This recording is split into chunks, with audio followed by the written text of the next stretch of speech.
Greetings and welcome to The Thirsty Mage, the podcast still trying to wipe away the tears after our latest playthrough. I'm your host David Lloyd, and this week our episode is all about the latest Square Enix release, Final Fantasy VII: Crisis Core Reunion. Yes, it's another episode about a Square Enix game with RE term in the subtitle. Whether it's Reunion, Reborn, Remake, or Rebirth, Square Enix has been absolutely killing it lately with these new interpretations of old classics. Joining me tonight is someone who enjoyed Crisis Core just enough that she didn't ask for a refund. It's Paige Chamberlain. Well, next we'll have Final Fantasy regarding my prior email. No, mine was a Christmas gift I bought for my husband, so I can't return. Yeah, I'm looking forward to whatever Square Enix comes up with for RE on the third Final Fantasy VII. I can't even think of what's left. Well, you know, like I said, there's regarding. And regard could make sense depending on what happens. Yeah. Revelations, just take the Matrix. Revolution, yeah. We'll see. It's going to be RE results. Something. Result, yeah. You wrote in, the other guys aren't doing, so you wrote in one of them that they'd buy anything on Final Fantasy. And I bought something recently because the Square Enix has been doing these music boxes. And there's a Final Fantasy opening theme. And I bought it thinking it was going to be like Prelude.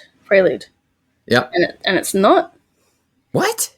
Yeah, and then I open up the Pixel Remaster and they played Prelude at the menu. And I click new game just in case. And like it doesn't sound anything like that. So like you got to tell me, I'm going to play it and see if you can hear it. And you got to tell me what you think it is because I have no idea.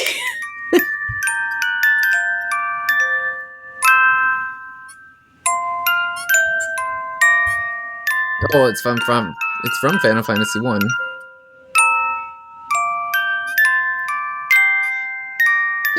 It's Prelude, isn't it? I don't know. It doesn't sound like it to me, but yeah, it just says Final Fantasy opening theme, and it still sounds nice. It's just not what I thought it was going to be. But yeah, they're doing heaps. There's like Final Fantasy ones, upcoming. There's like Nier ones. There's just gotta wait.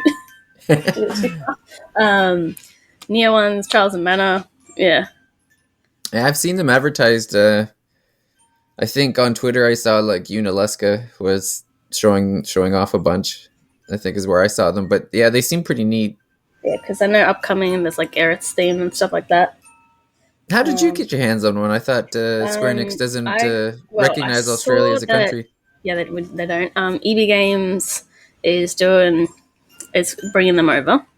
Oh, of course, they're quite expensive, but I found a place that's also selling them like to import, and like for cheaper, but after the postage, it kind of costs almost how much I would get it through EB Games. So I just got this one. Okay. Yeah, so more than it's kind of worth for a little music box, but it's still able to get my hands on it. Not too bad, you know. And I may have also pre-ordered another Final Fantasy import for some time this year. No, that is not Prelude. That that is definitely from Final Fantasy I though. Yeah, but it looks cool. It's got like them on the mountain top side thing in the corner. Maybe it's prologue because it's the music plays when so in the original Final Fantasy, like you'll defeat Garland to rescue Princess Sarah, and then the King of Cornelia repairs the bridge, and the song plays when you step on the bridge. It shows them in the mountains, and then it shows Cornelia in the background. In modern games nowadays, it's like when there it is. Yeah. Prologue. Yeah. Yeah, so it's like modern games when they do the, and then they do the title screen because now you actually started the game. You've done the... Yeah. Yeah. Okay. Yeah, I kind of think they should do a Prelude one that would be really good as a music box. But yeah, Prelude to me, Prelude is more Final Fantasy. Like that one seems to be because I'm sure Prologue has played in other ones, but I think Prelude is more recognizable as the Final Fantasy. But yeah, well, especially in so many other games, so it's not just Yeah, it's a big deal in 14, if I recall too. I think so. Yeah, it's like I think like original title screen, and then each expansion it changes, but you also hear it a bunch. I think whenever talking to Heidelin, I think. Yeah. Right. Yes. Yeah. That's That it. plays. I remember specifically hearing it for somebody, but it makes sense for Idle. And I may have, like I said, I may have also circumvented the Square Enix liking us enough to give us servers, but not enough to sell any physical goods to us. With I might be importing a Japanese copy of Pixel Remasters because Oh, okay. with the chance that they'll be English, because I looked up like with translating up their eShop and say, for example, like most like their newer games and like some of their remake things that have English and other languages listed. The only thing I noticed was like Chrono Cross had less languages listed, like it had English and some others, but it didn't have like a bunch of other European languages like the others do. So I'd probably be a good chance it'll be in English, and if not, it's because I really wanted the fancy edition with the records because I have making my bad decisions while I can. Yeah. I know you bought at least one of the Pixel Remasters on Steam. Did you get the whole bundle? No, I didn't buy a bundle. I got the first one, and then my husband bought the second one because we can do Steam account sharing. Yep. Although so far, like I don't know what I've done because like it works on my end, I can access his games, but I keep trying to fix it on his and it's not working. Oh. But yeah, so it was sort of got a couple. But yeah, mostly I really wanted the music, and that sounds so good, so I really wanted the vinyls because I've got a record player now, and thanks, and some of the a lot of, I don't know if it's just because they're doing that same stuff as the other stores, like where they're just taking produce themselves to sell, or if they actually have a deal with Square Enix. But there's a lot more like retailers or online retailers for Japanese goods that they get Square Enix store stuff. Like I didn't get it, but I saw that like the Live Alive edition that came with the board game or whatever, that was available through these other import sites. But there's no point in getting that because it's a board game with Japanese. I wish we had our GameStops here would import that kind of stuff because I have a hard time. I was even just trying to find the Final Fantasy trading card game, and I think nobody had it here. Like there was one card place that said they would order it for me, but it's pretty. If it's not Magic, Pokemon, or Yu-Gi-Oh, like I actually bought. I think there was at work there was a pack, like a Final Fantasy pack where it was like a Cloud deck and a Sephiroth deck, so I bought that. Yeah. But otherwise, we don't see it at all. And like the One Piece trading card game came out like last month, basically, and it is just out of stock completely. Oh, really? You can't get it at all, which is not good for a new game because people need it to buy. So I've got to wait till next month to get one deck, and then March to get the next deck. So we have two different decks to actually play with each other. Oh God. Did they have an online version of it at least, or no? Which I think is a really like. I don't think you can launch a new card game without doing that, really, because that way people can still play it even if they couldn't. If there's printing issues. Yeah, so that's disappointing. Yeah, I really like just the fact that it helps. Like the money that comes in for them should be enough motivation just to do that. But it gets so many more people into the game because. Like you said, like you have to buy at least two decks to even play, and then you have to find someone to play with, and then I don't know, it just increases your overall base, and just to have a free option to be able to even get in there and give it a try. When there's only one series out, you're not necessarily going to make the deck you want out of booster packs just yet. You're going to want an actual ready one. Yeah. Because Live Alive in Japan, it had like its closest edition came with that Steel Titan and a board game. I think even in English, the Direfield Chronicle had a board game or something. Oh, really? So I need to look that up. I've got a special edition that I've pre-ordered of Eastwood. Actually, I bought it without the version without the game, but they're supposed to be an Eastwood board game that's been repeatedly delayed that I'm waiting on. Oh, that's funny. Eh? Yeah, so I'm just because then that's also like got the records, but yeah, I was trying to remember there was like something else Final Fantasy that I'd collected, but I can't remember because I got distracted by the board game. I just listened to the it was the Retronauts from the end of the year. Jeremy does an episode on the vinyl tracks and stuff, and he had I guess he had found or got someone to let him borrow I guess there was a game like back early Square.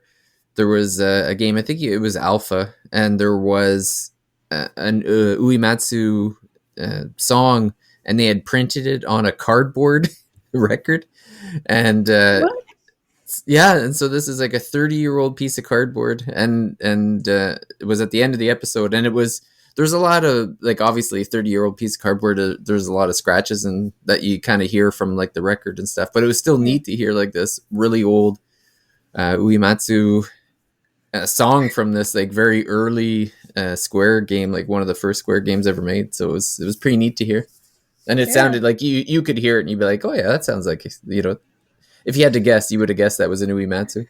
I nearly scratched one of the records I have because we got the Persona 5 Royal ones, which is just all the Royal songs, not because they did two separate things. Yep. I thought that there was some kind of plastic packaging over it, and it was just how the edges of it looked. Oh no! I was like sitting with the scissors trying to like, can I get it? And I'm like, oh no, that's just there. I think it's fine, but because it was the edges. But yeah. Oh man. But yeah, look, when there's a will to get, if Square Enix doesn't want my money, they'll get it anyway. That's. Well, maybe that's why they're in no rush to send stuff to Australia, because they've noticed that their Australian patrons are finding their own ways to get it, so they don't have to make the effort. Yeah, I think the chances of it being in English are pretty high, and my main thing was that I wanted that soundtrack. Yeah. Yeah. No, that'll be that. It's made me think about, because I bought the bundle, so I have them all. So get the soundtrack, like getting the collector's edition would be the only reason I'd pick them up again. But yeah. Well, and I'm not going to talk about. I want to talk about the game. So we have our Santa gifts that we got, and I got you gave me mine, and I'm not going to spoil what it is yet, other than I'll give a hint that it is a Square Enix game. And I'm looking forward to talking about that, because I'm really into it right now. I'm having a good time with it. Probably played more than I have then. Oh really? I think I bought the original release on Vita, and then when they did the Maxima version, I got that digitally, because it was like, I'd have to import it to get the physical that way. And I was just like, I'm not spending that much on a game I've technically already got. Oh yeah, I think I'm about 4-ish or 5 hours into it now, and maybe. Yeah. Well, I guess I'll bring it up when we actually do that episode, hopefully soon. Yeah. We've got to be able to get all of us together. I was hoping we would for this episode, but it's been tricky lately.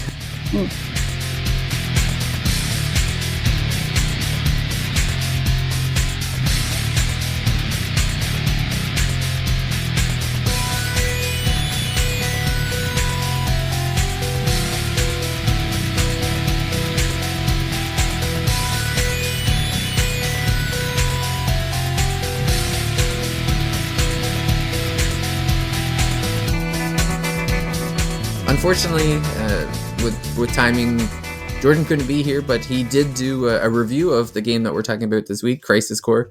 We've been giving him a hard time about it for weeks now, because we'll make sure to read choice quotes from it. Oh. Yeah.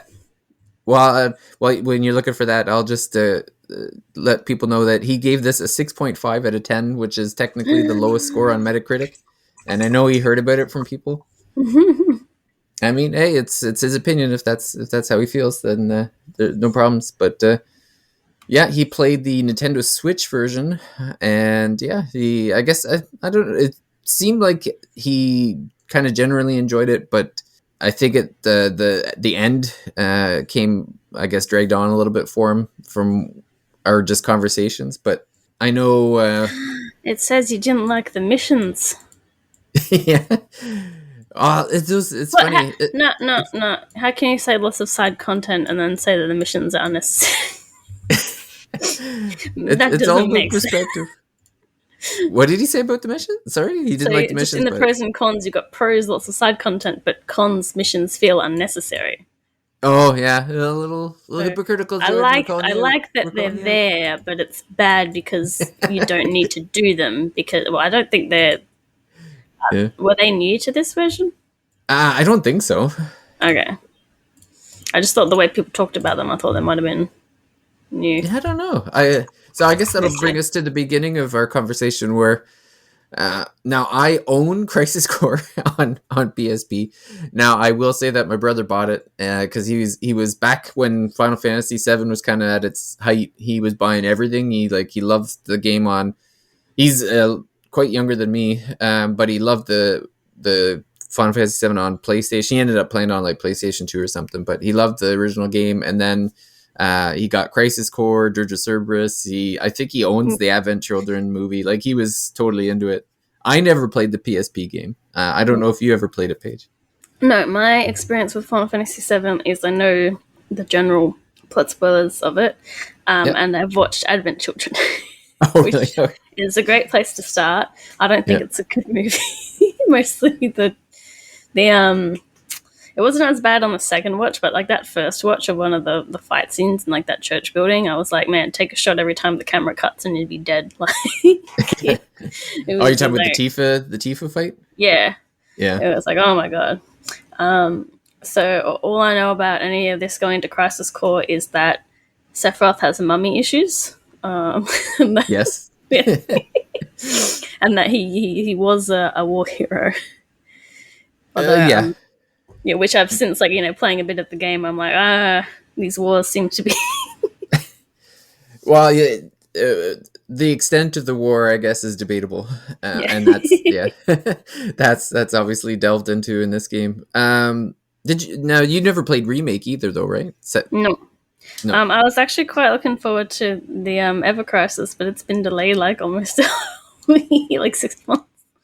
Oh yeah, that's the mobile the version mobile of it's one. Like the entire story from like beginning to end, right? Yeah, it was supposed to be episodic, and now which is kind of weird to do, but it was supposed to be like an alternate remake to Final Fantasy VII. So then the graphics were kind of like, they'd be that sort of smaller chibi, not chibi, like that slightly different look, and then the battles graphics looked like the remake stuff. Yeah.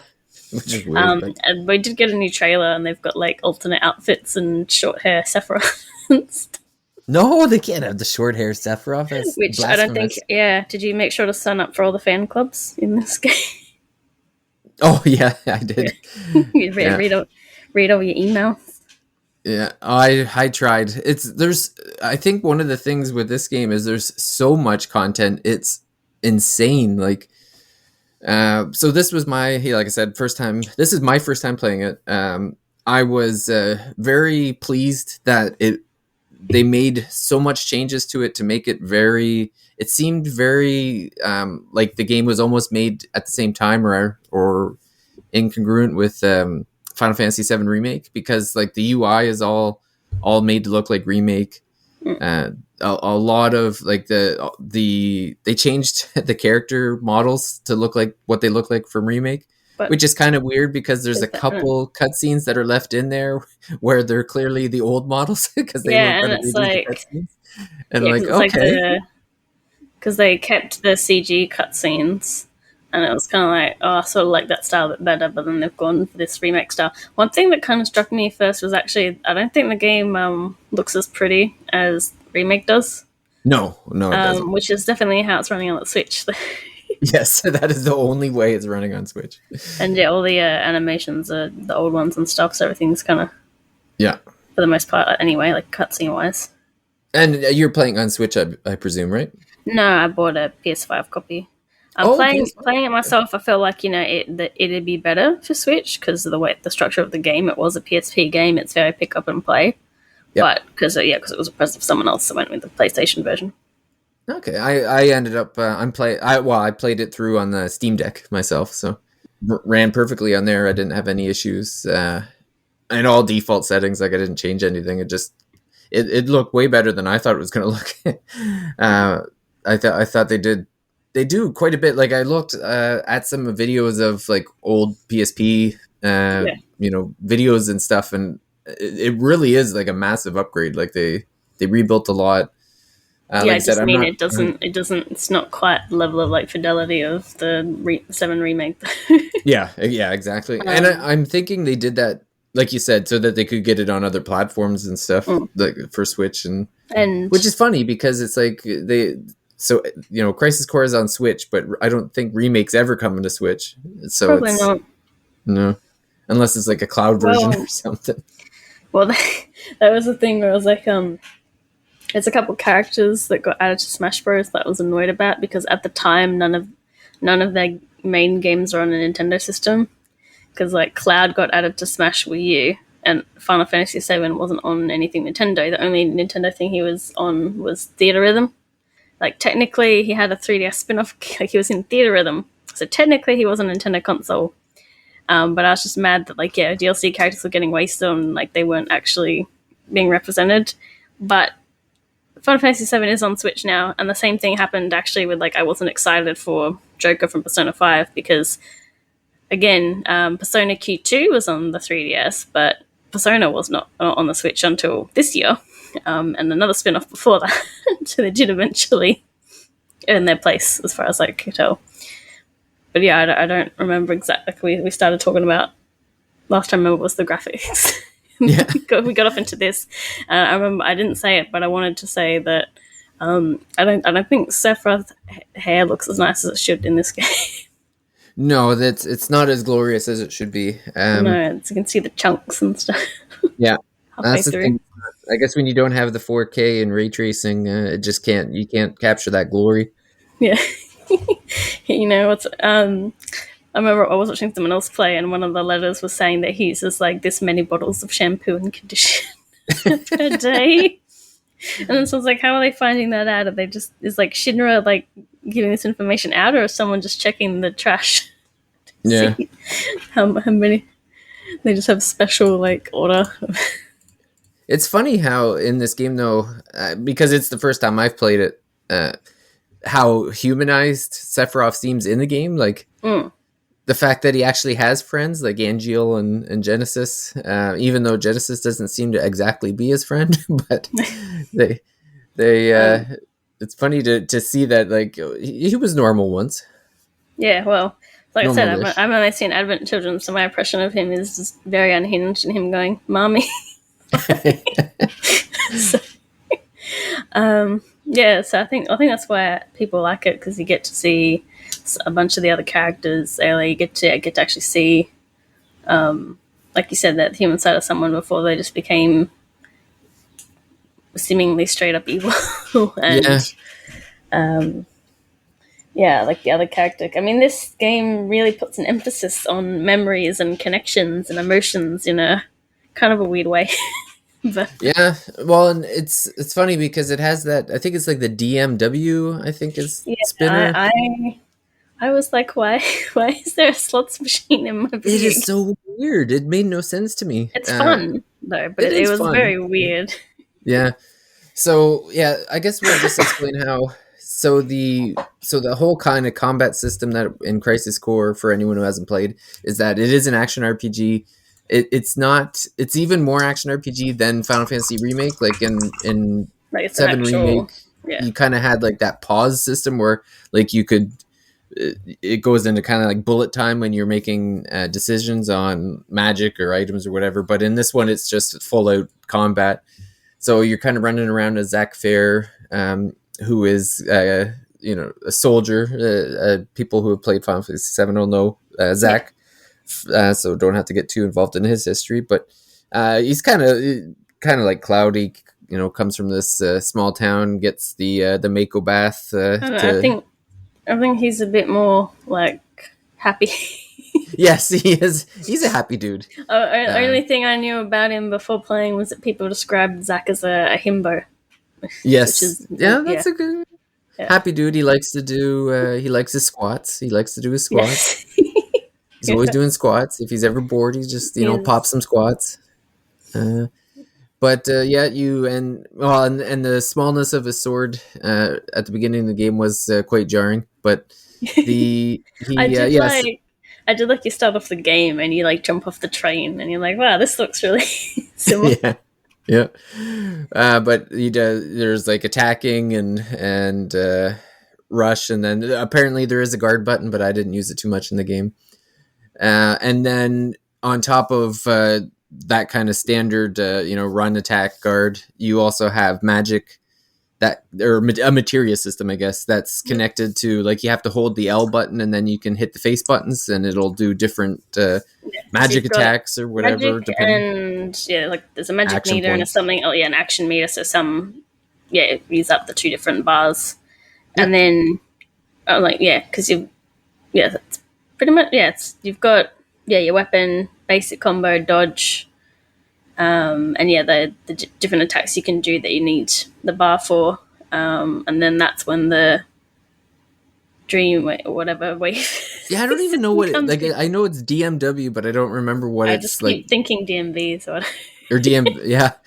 But it's that. basically this like slot machine that's always spinning, and it's up at the top left-hand corner. I never really noticed it throughout the game. Like sometimes I would see. So basically, what it is when Zach meets people, they're kind of like impressioned in him, I guess, and their pictures end up in this slot machine. And if you get all three of a certain character, then you have the option to do a special move that's kind of attributed to the character. So like Angeal, who's like kind of a mentor to Zach, so you do a rush assault. So Angeal kind of says, he says like, show me your honor or something, and Zach will do this kind of rush assault finishing move. If he gets when he meets Aerith, and when you get 3 Aeriths, you do healing wind, and it actually like puts your health, magic, and action points like over. It's like it actually goes over whatever the maximums are. So if you had like 2,000 HP, you might go up to like 4,000 HP. And, so there's ones where it's like they roll up and it's a special attack and you can just do it. But there's also ones where it'll scroll and then you'll get a temporary buff of like unlimited MP, so you could just keep mashing, like depending on mashing that you. That was my favorite. Because your skills that you use are based on the material you have equipped. So you've got 4 slots, that's how I like it, is because it's got that. It changes up the combat because you'll be like, oh, I can use this move unlimited for this amount of time. Yep. Depending on how much I have to dodge or whatever, then it'll change what you're doing. I did think it was funny, and then that's also where the same kind of thing that you unlock summons, and it's basically the same thing. It'll scroll, and then you'll be able to do the summon. Yeah, those CG cutscenes are incredible. Like the Ifrit one, like the amount of detail in those, and especially like they're clearly from the old game, and I'm looking at it like, man, like I can't believe this is from 20 years ago. Yeah, but that's, Square Enix always makes the CGs look so good, and you're like, if only the game looked like... It's amazing how the CG from 20 years ago looks better than the game now, but... you had like Ifrit, Bahamut, Chocobo, the Chocobo I like that one, a big stomp in the ground. It stomps the guy. There was a bunch of Turks, like there was a helicopter assault for oh my god, Sang. You had one for Genesis where you did kind of a magical attack, an Octo Slash for Sephiroth. Like there was one for a lot of people. So I really like how that system works because it encourages you to play a bit differently, especially because give me sorry. I don't know. I thought I was going to sneeze. Because besides the materia thing, I did a bunch of missions immediately after doing the first thing, and then I unlocked all this other materia. But because as you play with the materia you've got on you, which your skill set equipped, it levels them up. So I'm like, do I want to swap my skills? Because you've got elemental skills too to make them, make things easier. Yeah. But like, do I want to do that, or do I want to keep these because they're already 4 stars? Like they're better. And that gets that's where it gets a bit more complicated because you've got those you can equip, you can fuse them together to make different ones. That's why I did a lot of the missions, which are these very short. I mean, the game, most of the stuff in the game is short because it was a PSP game, so it's built for that pick up and play. But like the chapters are a bunch of like cutscenes and fights and 1 or 2 boss fights, whereas the missions are like much shorter, and they'll just be like, go here and kill this monster. Yeah. And they'll be placed within tiny pieces of one of the maps. But hundreds of them. Yes, so many. It's ridiculous. The star rating for them can be a little inaccurate because the way the leveling in this works is like you have to roll a 777 to level up technically, there. Someone said like you didn't know in the past, but like technically there is experience points. It's just that they don't get clocked in until that 777 goes over. Yes, yeah. Which is a bit weird. But yeah, you could kind of just randomly level up like pretty quickly if you kind of hit them all at once. But it's, I don't know, the missions are, yeah, like you said, they're kind of weird. There's got to be hundreds of them, because I think I did tons of them, but I still only had like 15% of them done by the time I finished the game, which just boggled my mind, because I felt like I was doing them all the time. And there's like 10 different groupings of them. And so the one that was funny was Hojo has like a grouping of missions. And there's 6 missions, I think, for Hojo. And I did the first 5 pretty easily. Like it wasn't too difficult. And then level 6, I should have known, because it's when he tells you like, oh, I've got this virtual battle that I want you to try, and like the scientists behind them are like, no, you can't do that. And, and you're like, yes, I can. Yeah. And I got in, and it was like a king behemoth, and I like got the floor mopped. I was like, what happened? Like when you start the game, and like it turns out they're not a training thing, but like you fight a behemoth, and I'm like, I just started the game. Like, give me. I know. What's going on? Oh, it was easy. Okay, never mind. I guess it's to show how strong he is. Don't go against Hojo's behemoth until very late in the game, because like I got trashed. Would you like, do the enemies and stuff get a bit more complicated as it goes on? Because it seems like the movesets at the start are pretty limited.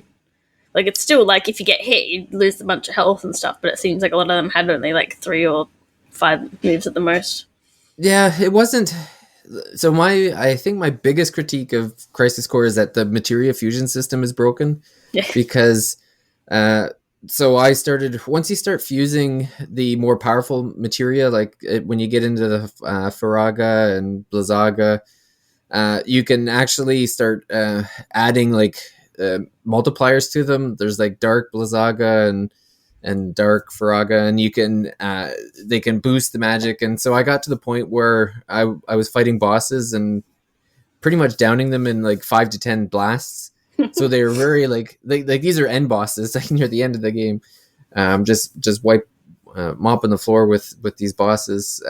But it really is only until like the late game bosses where there's really a big difference. Like the only real difficult boss battle I had in the entire game was a different behemoth at the very end of the game. I can't remember. There's a thing where some people say that like Donald Duck is the strongest mage in like Final Fantasy stuff, because he can do, is it like a type of flare attack that only like one of the, it's like a mega flare type like attack, that only one of like the space behemoths can do. So yeah. No, this behemoth was tough, because the thing that kept screwing me up is I didn't, like, he kept doing a regen, and I didn't have any dispel attacks, so I was like taking out HP very quickly, but then just as quickly he would regen. So he had 2 actually regens. He had one that was just like a standard regen, where his health was always going back. But then there's an attack that sucks the life out of you and regenerates the behemoth. So I would like, so that was the toughest battle I had in the entire game. So I had to end up switching my materia around. I had to set up like a dispel to stop that regen, and then I had to be more strategic in the attacks too, because there's like a tackle that he does, but then there's like this other like tail attack, and so I would say like that was the most difficult. But everything else, like there was a final the Sephiroth fight near it, which I thought was going to be the final, but actually was 3/4 of the way in. When you fight Sephiroth in the Mako reactor, is there's like a normal fight, but then there's like this fight where Cloud is on, or oh man, I think it was Cloud. No, it couldn't have been Cloud. It must have been Zack. No, it must have been Cloud. I'm blanking. Because I was like, wait a minute, Cloud was the one that fought him. Anyway, you have to, you're on like what is it called? Like there's nowhere to move. Like you're basically like on a tightrope kind of area, and he's just pushing you back, and you have to kill him before he pushes you off the ledge. Oh, that's cool. So that was kind of neat. With the whole, like, you're in, like, that circle arena thing, like they do in a lot of action games. I had one problem with, like, like, chapter 2, there's all these bots or whatever, and then, like, I'm dodging, but I'm at the edge of this thing, so I'm just getting smacked because like, I can't dodge that. But, like, going from Harvestella to this, where the dodge is, like, an actual dodge, and it's fast and stuff, like that feels so much better to play an action RPG that's properly done, I guess. Yeah. You know, right? Well, yeah, that the dodge, like that was the one good thing about the Zack. Like the action and the combat felt really good though. Like, yeah. Like I felt fast, I felt fluid. I always felt like I was in control. There was benefits to, like, if you hit characters from behind, you got a critical bonus. So there was motivation to kind of move around and try to be a little more strategic in the attacks. And there was also, because they could also do their special attacks, and then you got to wail on them to try and reduce the amount of damage that attack's going to do to you, because you can't dodge it. And they had like CG style animations too, which was like neat. You fight Ifrit and it uses the Hellfire, and then you fight him in a mission to get him as a summon, and then you get to use that. So yep. So yeah, all the bosses had different fights. I guess another thing that bothered me a bit, but it ended up getting better as the game went on, is I found the voice acting for Zack very irritating. Yeah, for me, it was like there'd be bits where it was just whatever, and then other bits where I'm like, this is really bad. Yeah. It was funny that, like, you joke about how Zack's kind of a himbo and very, happy-go-lucky guy. Yeah. I felt like the voice acting at the beginning of the game was really leaning into that way too much. Like, to me, it was like it felt like acting. It just felt like he like yelling as more than like a more natural feel to it. One of the comments on Twitter was that he sounds like a gaming YouTuber. Yeah, well, can't argue with that, I guess. I think the one Andy wrote other notes I had was like, oh my god, flip phones, because it's what year did it come out? Crisis Core, PSP. Yeah. So yeah, like they were flip phones. I'm like, oh my god. And I know obviously the story gets more serious and involved with all the experimentation, all that stuff, and even at the start it does, because it's like, oh, we're fighting a war, even though the war is that they don't want us to put a Mako reactor there, but we're gonna do it anyway, so we're just going to attack. It's like, okay. Yeah. But like the way it's written and acted out, I was like, it kind of feels like I'm playing a kid's movie. Like it really gives off those vibes of the way the dialogue's written, how everyone like says it, which for that one kid that asked for the new Final Fantasy game and confused me, because they're looking at the Switch and I'm like, 16's not out yet, and then he said Crisis Core. I'm like, hopefully he enjoys this game.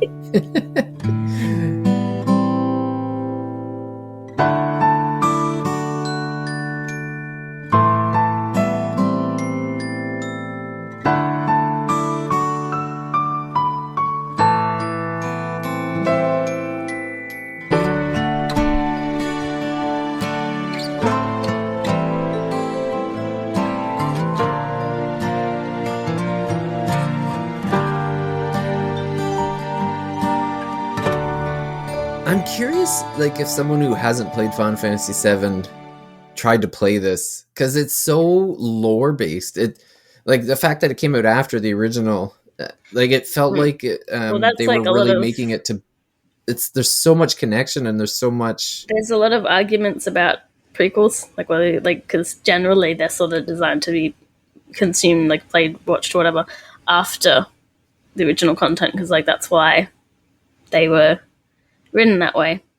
Yeah, I just have a hard time, like, if this was someone's first Final Fantasy VII related game, I'd be like, I don't know how you'll have any idea what's going on, because none of it will make sense. Well, you're following Zack's story.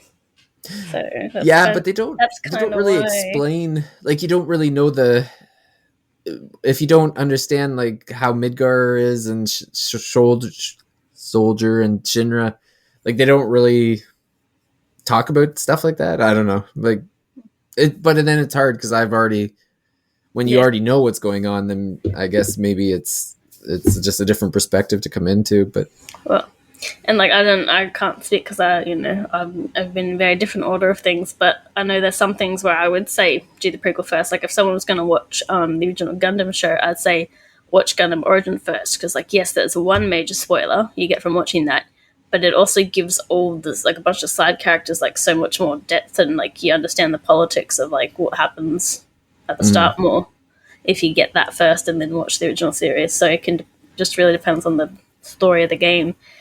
And I remember, like, I read the Narnia book series in the publication order because there is one book that actually takes place first before The Witch in the Wardrobe.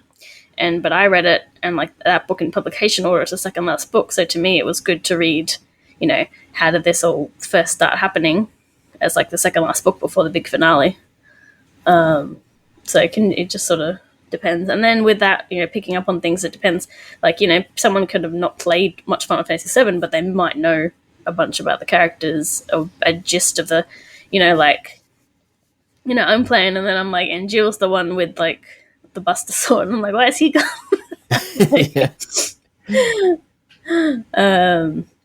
So it depends how much you can like pick up on context and stuff. Like, not everything needs to be completely explained to somebody. Yeah, well, and that's the things like even for me, like I knew a lot of kind of the just kind of the summary of stuff. Like you said, I knew that the Buster Sword came from Zack, so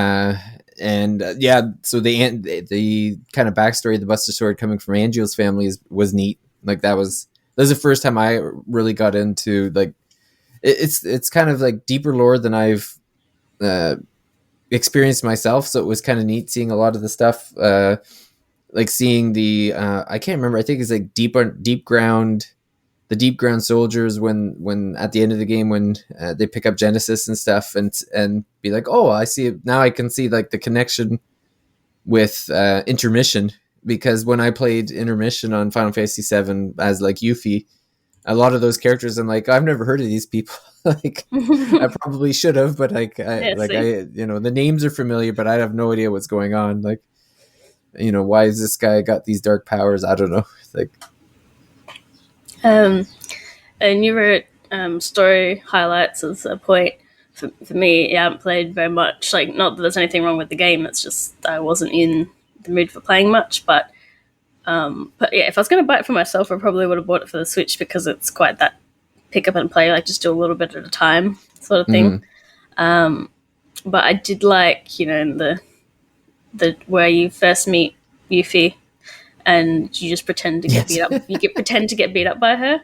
And then my husband was playing and there's a mission and she shows up again and you don't pretend to get beat up by her and she starts crying and runs off. Yeah, there's a whole, well, and it's funny because they there's a lot of good materia in her missions. Yeah. So it's definitely worth doing them, not only for the humor of but there's a few of the missions too where she actually does like get the drop on him and steal the materia, and he's like getting upset, and it's funny to like see him get frustrated. With the say like in like the one of the first chapters, you get like the option to clear out the entire fort. How often does that happen in the other story chapters where you've got optional objectives to do? I don't know. I don't remember seeing too many optional objectives. So maybe, I don't know. I think I took about 12 to 15 hours to finish, and then I probably played I don't know, maybe 3 or 4 hours of the side missions. That's meant within the actual main chapters. Because like that first fort clearing one, you can go in here. I was like, oh, that'll probably be a boss fight, but there's no save point. Man, it was just like entry to another room before the boss fight. But I was just like, yeah, I'll go clear out this place first. No, yeah, I didn't see too many side things. Like there's a few like there's like there's a few like hidden areas. Like I think there was one I remember once there, I can't remember, I think it was Sodenheim or something. There was like this winter area where you're going to track down Angeal, and it's kind of like a ski resort place that's like broken down, like nobody lives there anymore. And but for some reason the hot springs are still on, but I can see like there's a treasure chest, and I looked it up, and it's like, oh, there's materia there too. So I'm like, oh, okay. So you have to go find like the steam release to turn it off, and then you double back to where you came from to get into the area that was inaccessible. So there's like a few of those things, but I didn't feel like there was a ton of them. Did you get sick of hearing the combat? I don't forget what she says, but like there's the voice when you start combat and then when you finish it. Oh yeah, my kids were getting really mad. So whenever so the enemies, like it's random encounters. So when you're doing a mission, there'll be a random encounter, and the woman, there'll be like this AI sounding woman that it's like combat mode. And, activating combat mode. Activating combat mode, yeah. And then the other one at the end is like, I'm trying to see it, but yeah. I don't know exactly what it's like. Combat completed or something. Yeah. But yeah, there's like an AI woman that talks at the beginning and the end, and some of the missions, like the random encounters, are very plentiful. So you're like taking 3 steps and hitting another one, and 3 steps hitting another one. So you're hearing it all the time. And I mean, like the actual battles can be like over in a few seconds. So like you're hearing them in succession. So yeah, I could see someone getting conflict resolved. That was conflict resolved. That's it. Yeah. Oh man, like yeah. So I was playing on my Steam Deck, and I think my kids were trying to watch something, and my son was like, "Why does she keep talking?" I know there's not this game, but the in Persona 3 Portable, like the if you play as the female, like the battle song's different, and the start of it really annoys my husband because he's like, that was back when I was sitting with my dad, and so like I'm playing in my bedroom and he's hanging out with me, and it keeps starting that dun, dun, dun, dun, dun, dun, dun, dun. And he just he hates it. There's been a few games that have done stuff like that where what's the thing where it's like you created like a negative association to someone, like the opposite of like the treat thing where you give them, you know. It's like yeah. Like the negative reinforcement. Yeah, like negative conditioning. Yeah. But yeah, like someone posted just the picture. It's like voices you can hear. Yeah. You could make it an annoying. I don't know if they're old enough to have phones, but if you change one of their like notification sounds to that, I made the mistake of changing my phone notification sound to something from Splatoon 3. Really? And then if I'm playing the game, it's very confusing. Right. It's like the little jingle that plays when you drop the soda special. Oh, okay. And now it's like I play the game and I get annoyed because I'm associating it with my phone going off. That's funny. Yeah, never use a song you like as an alarm.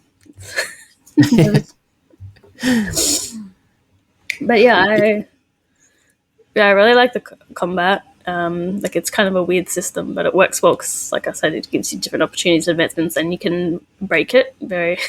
Yes, you can break it very easily if you want to. But at the same time, like you can play for days because it's like if you really get into the missions, there's like I said, there's hundreds of them. One of the funny things that I noticed, so eventually in the game you do get the Buster Sword, and there's this weird proficiency. So there's like a new tracker that goes up when you get the Buster Sword, and it says like Buster Sword proficiency, and it's like the more you use it, I guess the better Zach gets at using it.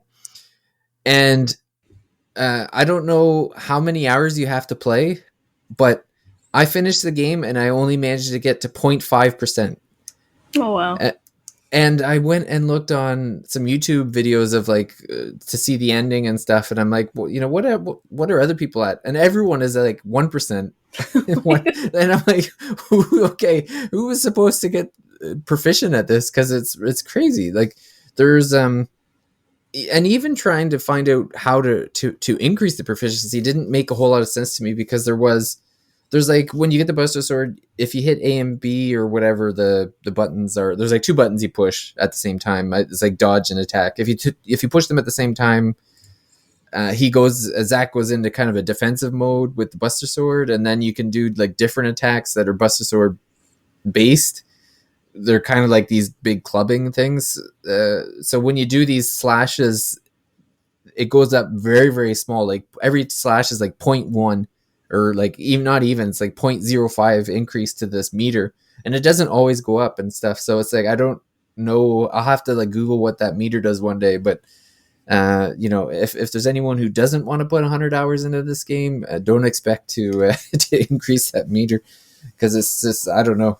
I don't know if it's there for fun or just a gag or whatever. But I didn't even hit 1%. So, but I don't know. I enjoyed, like, on the whole, I enjoyed the game. We joked at the beginning that Jordan gave a low score. I know he still enjoyed the game though. But for me, like, I still thought it was really good. I think some people don't understand that you can review something lower and still like it. Yeah, like there was the chick from IGN who did the Pokemon Scarlet and Violet gave it like 6, but she's still played like 100 hours and was doing stuff. And someone's like, "How do you give it a 6 and play 100 hours? Make it make sense?" And it's like, you can still like a game, but that doesn't mean that the performance wasn't terrible, that there wasn't major problems with it. Like a lot of my favorite games are not objectively good games, but they suit me. Yeah. Well, and that's the thing. It's not the be end all either. Like, as we said, Jordan was the lowest on Metacritic. Like, there's people that enjoyed it, or people that scored it higher. But I mean, again, at the end of the day, the score doesn't. Who cares? Like, did you enjoy the game or not? Like, that's the ultimate thing at the end. For me, it was I restarted Remake and got a little bit into it, but then. I think Persona 5 came out and a bunch of other stuff came out, so I ended up dropping it for a bit. And going into this, I wasn't even sure if I was going to pick up Crisis Core. I kind of picked it up on a whim because I was like, I don't really have anything to play right now. Maybe I'll pick this up because I'll play it eventually. And then I started playing it for like an hour and it just got me hooked. So it's one of those things, like sometimes it's almost like your expectations going in. Like if, I had like low or next to no expectations for the game and then kind of got blown away by the I guess I was just in the mood for some Final Fantasy VII lore, because every time like new story beats would come, I'm like, man, this is I definitely appreciate Zack more knowing his backstory better. That's for sure. And I actually went back and watched the ending of Remake and Intermission again to see like the Zack parts of it. And I'm a little more intrigued about what's going to happen in Rebirth, based on like Zack's this weird interdimensional thing. I know some people were like, I guess expecting this one to have the story different, where they've just stuck with like the original, events. But maybe a very sad ending. Yeah. I know Cloud's not an overly emotional guy, but I still teared up a bit when with the final parting of Cloud and Zack. Yeah. Well, I think because it's a prequel and the stuff in, the first remake only sort of starts with the actual start events of that. So they wouldn't want to mess with it too much anyway. They'd probably keep the prequel the same, and then that's when all the shenanigans occur. Yeah. It's funny, playing Crisis Core has put the whole like Twitter battle of like this whole like Cloud Aerith, Cloud Tifa or whatever. It's like there's no question. It's Cloud Tifa and Aerith Zack. Yeah. I'm sorry. If you played Crisis Core, that is the canon, and I like what's the plan to sell lots of flowers and Midgard full of flowers. Midgard full of flowers, wallet full of money. Yeah. Yeah, I love that. And then even going back to the intermission ending and seeing Zack when he goes back to the church and he's like pacing back and forth. He doesn't know what he wants to say when he first sees Aerith and stuff. Like it's I don't know, it's neat. I like it. And then the remake ending, when like they're not in the same dimension or whatever's going on, but you see Aerith and Zack walk past each other, and Aerith like feels his presence and stuff. Do you like Zack or Cloud better? I I don't know. I still like Cloud better, Only just. but I think Zack has more personality. I don't know. Yes, Cloud still has time to grow though, so I'm Yeah. hoping in Rebirth we see Cloud kind of show more of his personality. I think I'm hoping anyway. I don't think we could see any more of Zack's personality. That guy was just it was on his sleeve the entire game. What's the name of the guy that keeps sending you too many messages? Oh, Canuss. Luzno. It was like 2 seconds, and I was getting sick of him already. Oh, and it's funny too because so at the end of the game, like Shinra says that like they're posting all like, oh, this guy's killed in action, this guy's killed in action, and Shinra sends out a thing saying that Zack was killed in action, and that guy's like, no, it's not true. I know you're there. Please call me and all this stuff. And so I felt bad for that guy, but yeah, he tries so hard to be your friend. Yeah, he was trying real hard. I don't know if you saw it or got to it.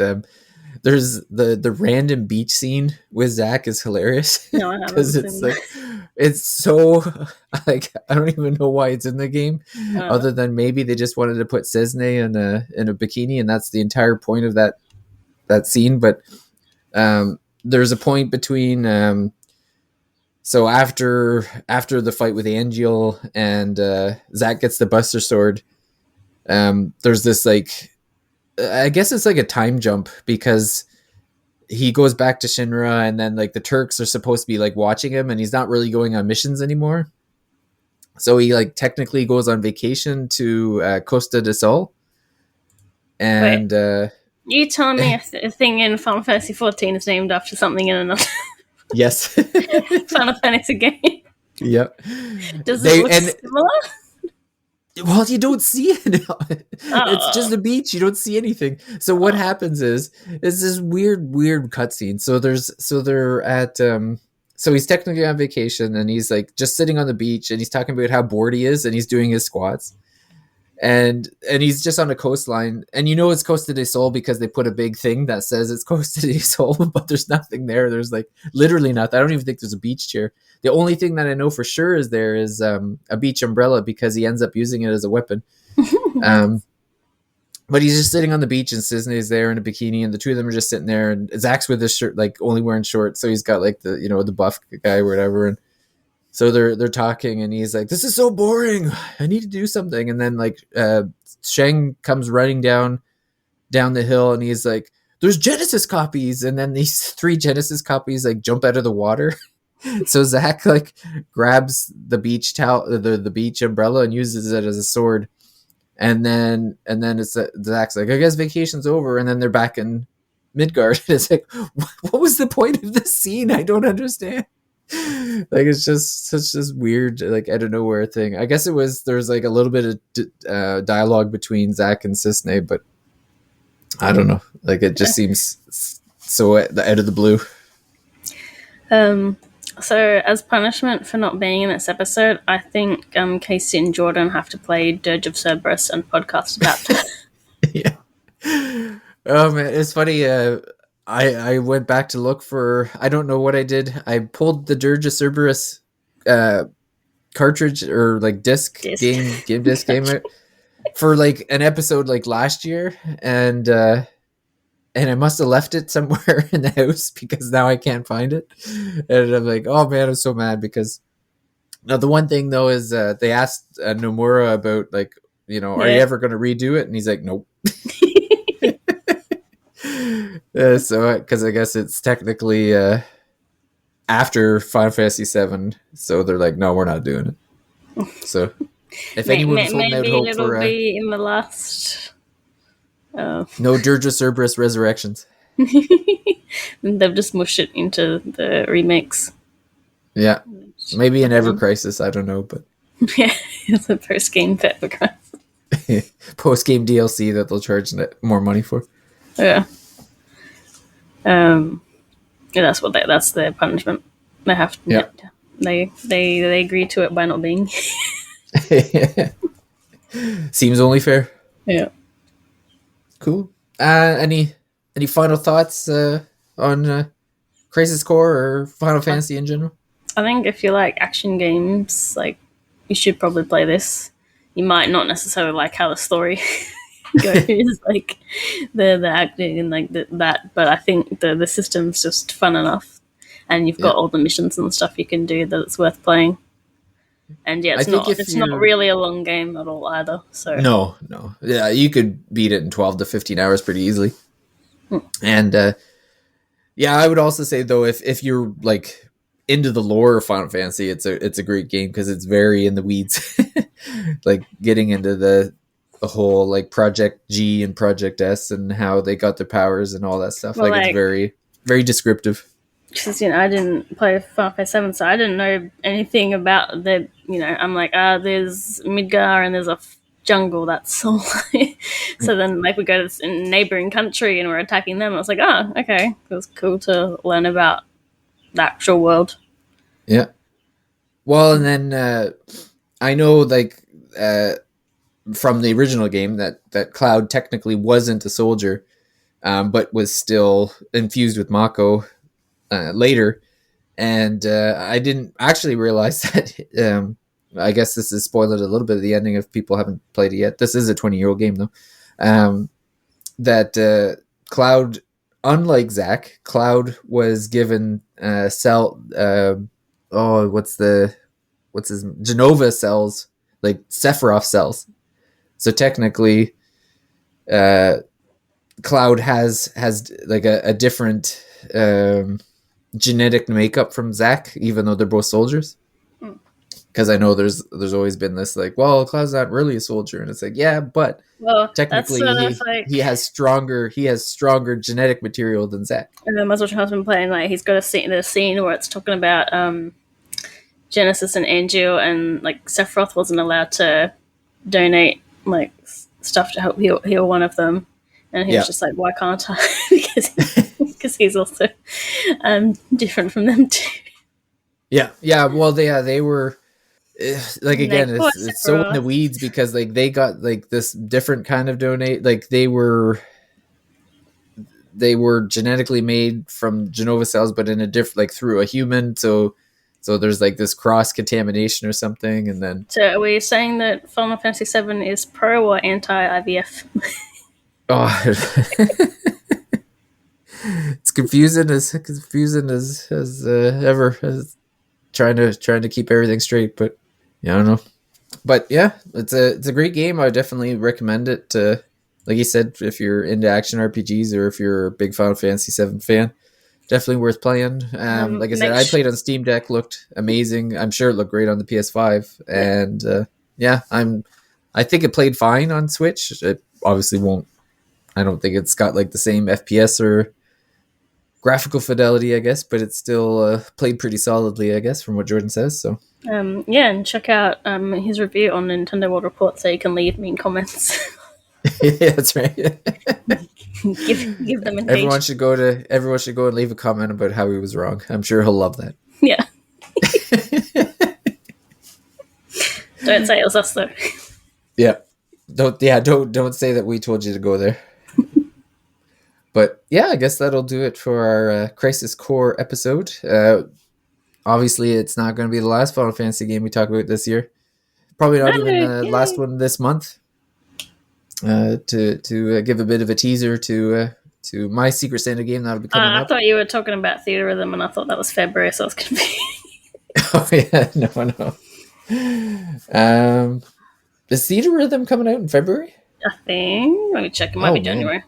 I thought it was one of the ones that's like all the same. Let me check. I don't know. I know Octopath. It's in Q1. I can't spell it properly because it's weird though. Yeah, February. Yeah. Oh, okay. I'm not really into rhythm games. So I don't think I'm getting it. I'm hoping to see if they'll do Dragon Quest DLC, because like now that guy is dead, I was hoping we'd get, because he is really the Dragon Quest music guy was kind of the reason why we didn't get a lot of the, right? Yeah, he was really involved with like copyright laws and stuff, and wouldn't really let a lot of his music be outside of Japan. Yeah. So I was hoping, because there is a Theater Rhythm Dragon Quest game exclusive to Japanese 3DS, but I was hoping because they're doing a bunch of other game DLC, like Live Alive is in this Theater Rhythm and stuff like that. So I was hoping maybe we'd get some Dragon Quest, but we'll see. Yep. Cool. Well, I want to thank you for joining me, Paige, and want to thank everyone for listening. And yeah, I guess we'll see everyone out. Got a big year coming up, so yeah, it'll be... we've got lots of new releases to talk about, and there'll be plenty of other things as well. So yeah, and maybe a Dirge of Cerberus episode later this year. All right. Bye. Bye.